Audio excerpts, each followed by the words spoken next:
It's hard to say who exactly I am. People have been asking me that a lot. For a while, I was an engineer.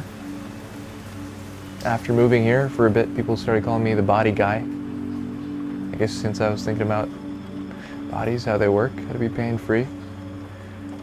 More recently, I've become a chair guy because I've been thinking about making chairs. But I don't know. I'm not really sure. We'll see where it ends up. Yeah, please do reach out, because I suffered for a long time with just not having any help and just feeling out of whack in my own body. It's a terrible thing to feel. So hopefully we can make some progress. All right.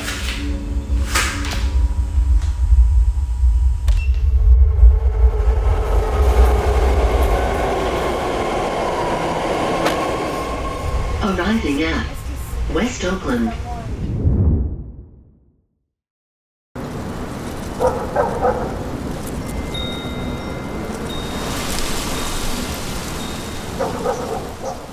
Well, let me show you where I live. The lock's fake. So you can just kind of open the door. I've got to watch my head here. It's a little low. But there's this beautiful backyard. And you don't find something like this in San Francisco. Little Buddha over there. There's a Shiva Lingam right there. What is that? It represents the deity Shiva within Hinduism. I don't want to get too much into it because I'm not qualified to speak on that matter. Lemon tree here. But let me show you my place. It's really cozy. You'll have to watch your head coming into here.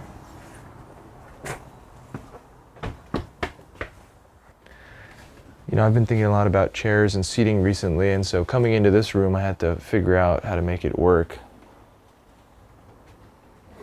This is where I spend a lot of time. It's not perfect, because I'm a bit tall, but I sit here, do a lot of working, typing, thinking, and I get to kind of stare out here and look at this backyard. It's always fresh air coming through. I leave the windows open, otherwise it gets a bit stuffy. What do you normally think about the most? This event. That's all I've been thinking about. Right now I've got to plan out what I want to talk about with Chris and Brandel for the tech panel. In my head there's like all these, I've kind of placed them visually. Lena's doing the workshop, so I've planned out for that. Talking to Turby. Events going on, I'm talking to Muhammad at WeFunder. That's going on. I need food for the event. I've got Galen, Brandel, Chris. They're all going to be on the panel. And I just keep imagining myself kind of on that stage and I have to talk to everyone. And that's constantly going through my mind. Because now there's like 125 people signed up. A bunch of people signed up last night too. I don't know who they are or what background they're coming from, so it's hard to talk to a general audience because I still want to deliver specific things to people. I want them to leave with some insights. And so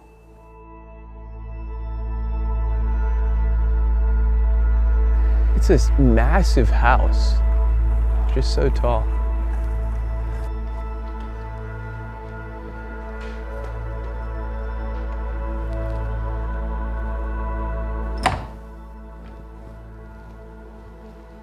I remember lying in bed, crippled with back pain, and I tried everything, going to doctors, physical therapists, chiropractors, and it just didn't seem to help.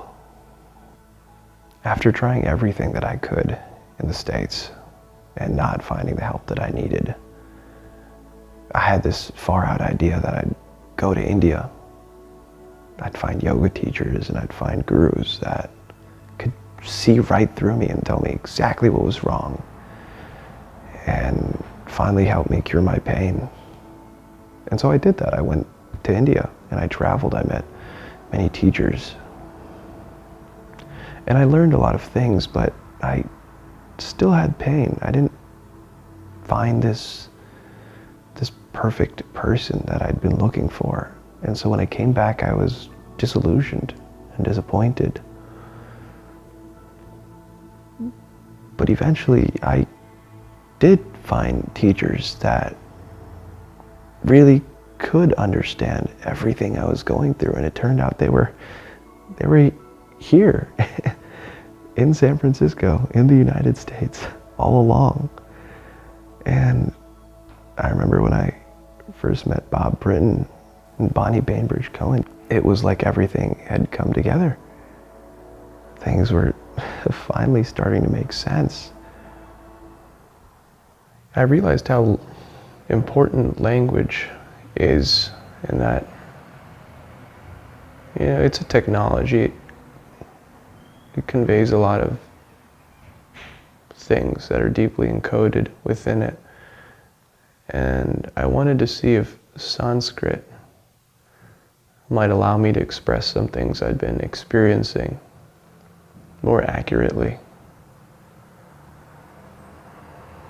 Like, as I'd spent some more time exploring my body and seeing how things felt really interconnected, it became frustrating to use my usual concepts of I, you know, myself, and action. And Sanskrit is what's used in a lot of old scriptures, the Vedas or the Yoga Sutras. And there's something really poetic in those sutras. They're very short, they're very dense, but they convey a lot. So I came here and I took a class to see if learning this language might help me to better understand and then represent the world in my own thoughts. And it's a complex language. There's a lot going on. So one class was enough for me, but it made me think about a lot of things. And I think since then I've come to appreciate language and thought and have a much better grasp of what that is. Conceptualization. Yeah. So what ended up solving your pain? The first thing I'd say would be developing a mind-body connection. When I started and I was going to doctors, no one really aimed to educate me. Now I can feel everything internally. And so the pain in my foot, the pain in my hips, the pain in my neck that I kept viewing as separate things, I can subjectively experience them as one. It's a fact. And that goes against centuries of biomechanics, where we view the body as separate elements, tethered together, levers. No, it's all interconnected. And to feel that is truly revolutionary. And the second thing I would say is the use of yourself, your habits. Once I could feel everything as interconnected, then it became clear to me that the things I was doing day to day were causing my pain. When I was starting to talk, I would tense up my neck, and then I would cause neck pain. When I was sitting or getting up, I would tense up or collapse. I was doing these things to myself, but now that I was internally aware, I noticed it, and then I could stop. I could stop causing pain to myself, and over time my injuries were healing, and the change and feeling good came immediately, and it made sense. And that was a beautiful thing to experience. I could intellectually understand what was wrong, do something about it, and solve it. Sohan bumped into me because I thought about the design part of body consciousness. And I'm hoping that maybe we can find people that want to work together to make a business that helps people set up body conscious, simple body conscious setups in their offices, their homes. You know, there needs to be a service like this. At my age, I don't want to begin a new business, so I want to support young people in this enterprise. because I would like this enterprise to grow on my way out. I love it, yeah. But I don't want to be a startup girl. I want one of you guys to be the startup girls.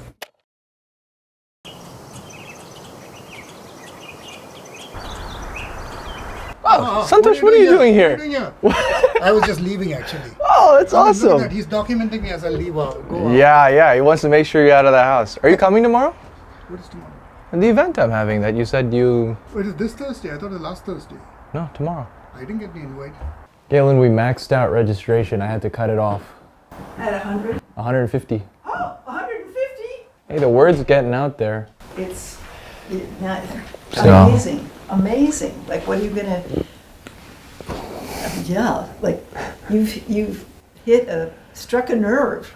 It seems like it. I keep going places. I was at a party last night with a lot of young people, and someone introduced me as like a chair designer. And I was like, no, I just like chairs and I like design. But everyone was talking about it then. The whole place. My name is Galen Kranz. I'm a professor of architecture at UC Berkeley. I was educated as a sociologist, and I got interested in how space is used in social life. And because of that, I had an aspiration to apply what I learned to architecture, and schools of architecture at that time decided that they wanted to bring in some social scientists because there was some kind of embarrassing sociological failures of modern architecture, like famous building, award-winning building, didn't work for families, had to be blown up in the early 70s.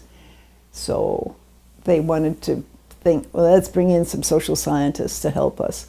So I became hired in that climate, and I specialize in how people use buildings and space. I had a practical aspiration to help architects design for the people who use their buildings, but I also had a theoretical aspiration to explain the relationship between space and social organization. Mid-career, I ended up developing this specialty called body conscious design. And I taught that course for 29 years of my 43 years at the university.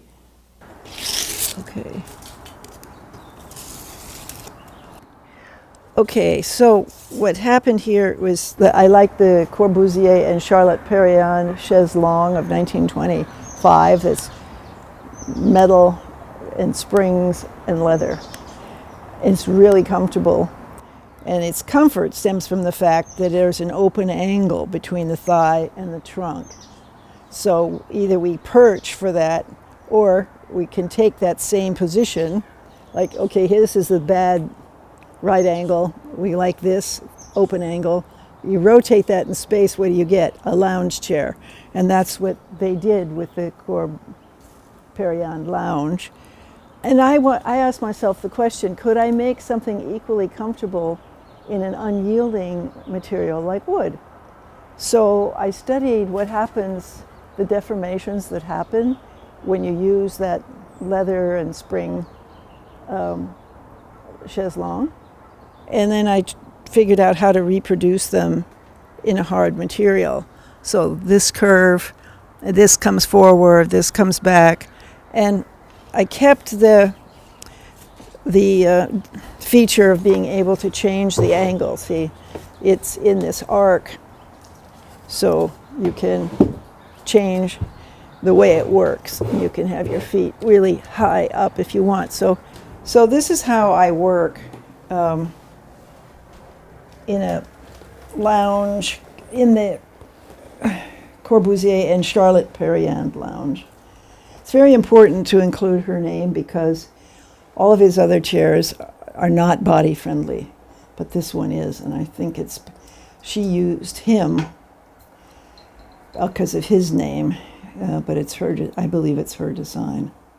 Anyway, so this is how I do my stuff, because this lounge position is anatomically the least stressful position for us. In outer space, when we float around without gravitational force, this is the position that we're in, where the musculature of the front and the back of the body are balanced. It's not straight, and it's not this, it's this.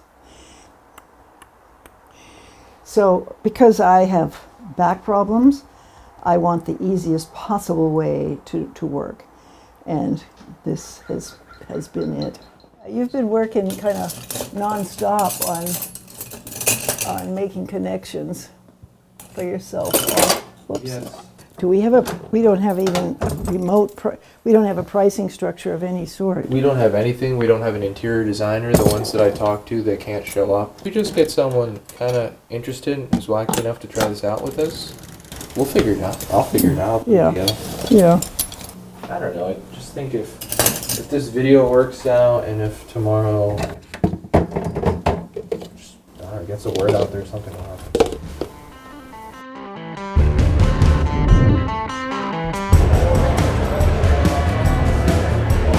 How'd you guys hear about this event? Hey, welcome. Hey. Glad you could make it. You're here for the event, I assume? Oh, good to see you. You guys made it. Yeah. Oh my God. Galen and I were talking about how you have a gift of being able to get people here. That's like golden. So. Neil Seth it. I'll talk to you in a bit. Okay. I know, so I have no clout here. No one knows who I am. Talk about the chair guy. I'm Galen Kranz. I wrote the book on The Chair, Rethinking Culture, Body, and Design. And these are Galen's chairs. Yeah.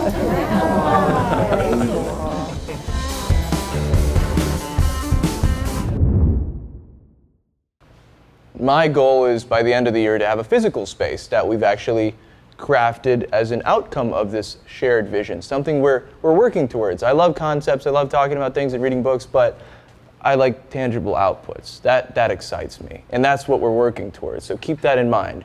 We can be abstract, but I'm gonna make something happen out of it.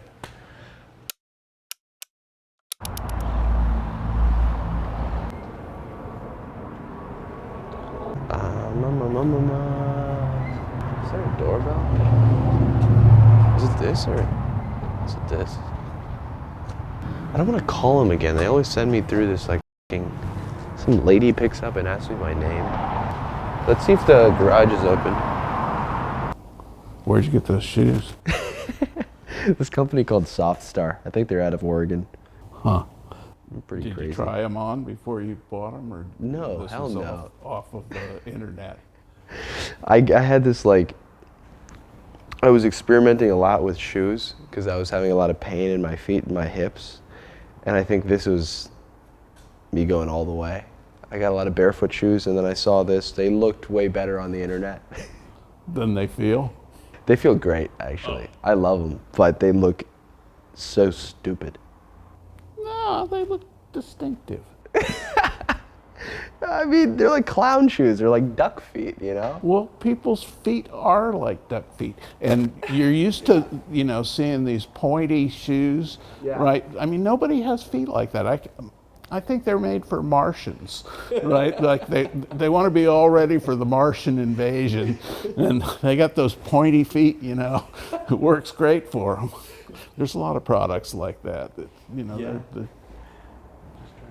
I mean, it's true. That's like a big thing with chairs too, right? You have just this aesthetic and this idea that isn't really, oftentimes it's just really divorced from what's best for you,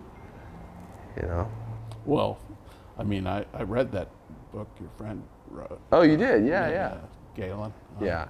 And yeah, she sort of runs it down. It's like, no, this destroys your body to sit in these things. Yeah. But, people are used to it. Yeah, she had a great point yesterday. It's like, if you want to change something, people are okay with changing one thing. Okay, you get a better chair. But all of a sudden you need a different table, a different desk at a different height, and that's just too much. People can't justify that. Yeah, we'll have to see where to go from here. I've met some interesting people who are like designers and furniture makers, so I hope to follow up with you, and then maybe we can put something together. But I'm still trying to flesh out. So you're still thinking about this tilting stool thing? Yeah, I mean, especially when yesterday a bunch of people who aren't as crazy as I am, who don't wear these weird shoes, just came up to me and were like, whoa, where can I buy that? I love that. That was really cool. Because right now I really want to understand how to best prototype this stuff and manufacture it. So I'm really interested in how do you manufacture these chairs in a way that's good for every person in that supply chain, the people actually working on it, and the end consumer. And I've been a big fan of this idea of like decentralized local manufacturing rather than manufacturing abroad where no one knows who made it. So this is kind of an experiment, a step in that direction. Can we make a good quality product local to you? It looks like we have all the machines here and a place to actually experiment. So now it's a matter of creating a design and deciding just what to make. Yeah.